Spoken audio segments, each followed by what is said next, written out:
Assalamualaikum warahmatullahi wabarakatuh. Kami dari kelompok 1 ingin menyampaikan materi penyuluhan tentang pengendalian hama yang beranggotakan Udela, Iya, Rifki, Ridwan, Singgi.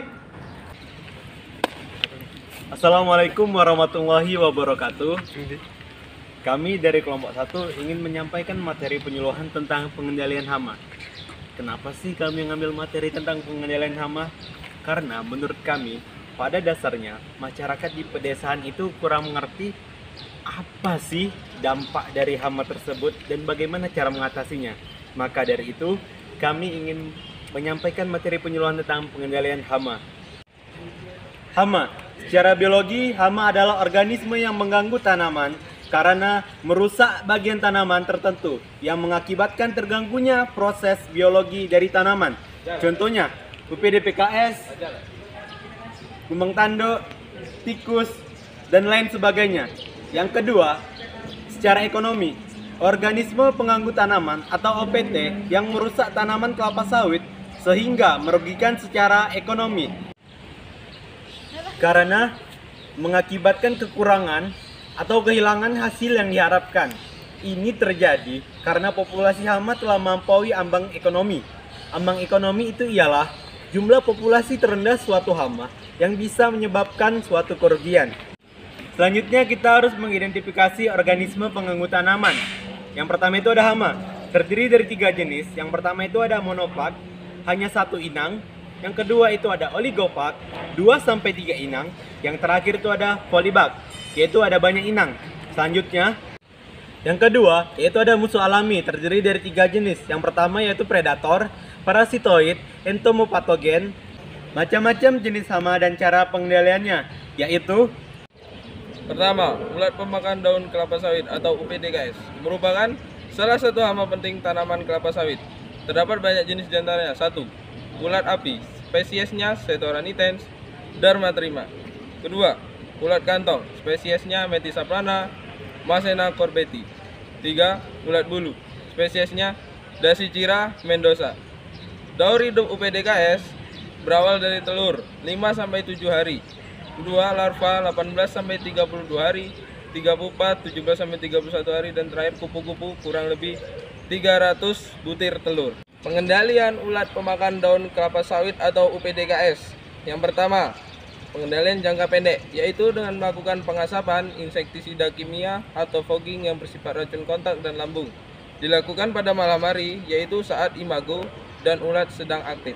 Kedua, pengendalian jangka panjang, yaitu pengamatan untuk sensus populasi. Caranya mengambil sampel minimal 2 pelepah, dihitung jumlah ulat pada setiap pelepah, kemudian dicatat dan dilaporkan ke petugas jika sudah melebihi populasi kritis.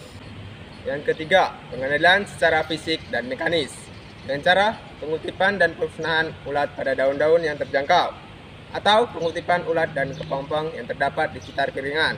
Yang keempat, konservasi musuh alami dengan cara menanam tumbuhan LCC, contohnya Antigononeptopus, Turnera subulata, dan Cassia tora. Namun, sebelum melakukan pengendalian, kita juga harus melakukan deteksi. Tujuannya yaitu agar kita tahu ada tidaknya hama dan jenisnya.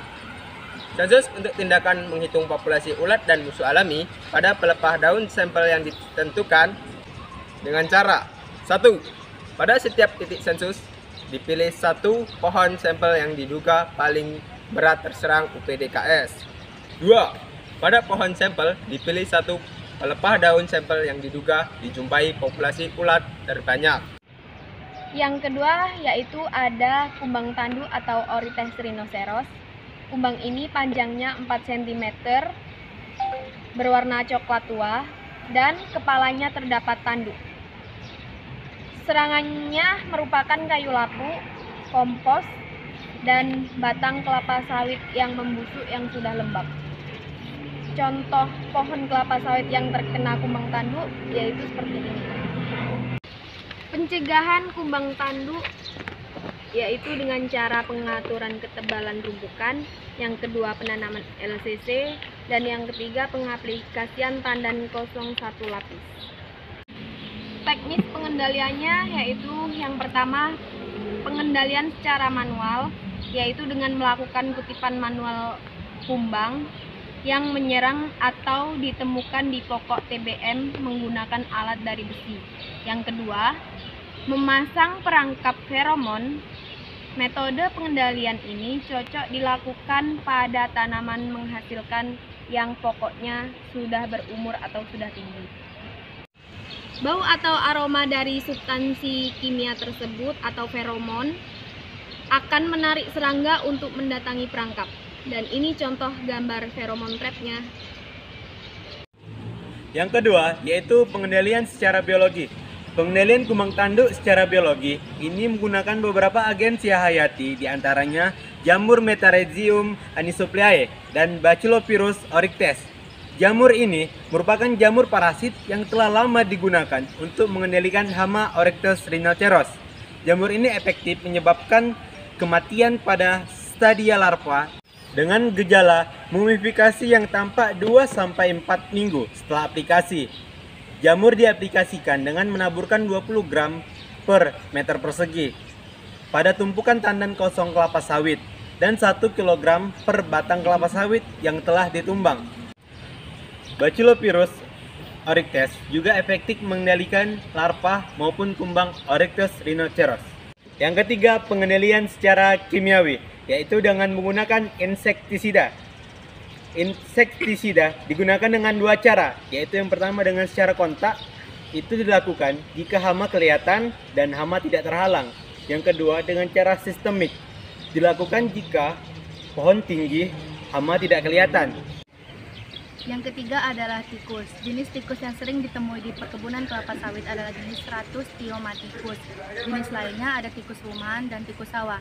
Tikus menyerang tanaman kelapa sawit pada semua umur, baik tanaman TBM maupun tanaman TM. Pada tanaman TBM, tikus menyerang bagian pucuknya. Pada tanaman TM, menyerang bagian buah, baik buah mentah maupun buah masak. Jika menyerang pada titik tumbuh akan menyebabkan kematian dan luka bekas gigitan tikus akan menurunkan mutu minyak.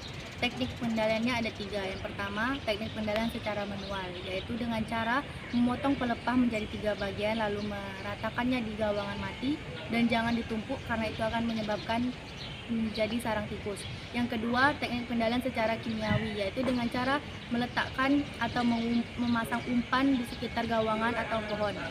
Yang ketiga, yaitu dengan cara burung hantu atau Tito alba. Sepasang Tito alba mampu mengawasi lahan seluas 25-30 hektar, sehingga satu hamparan hanya perlu sepasang Tito alba.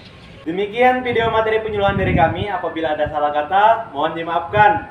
Wassalamualaikum warahmatullahi wabarakatuh.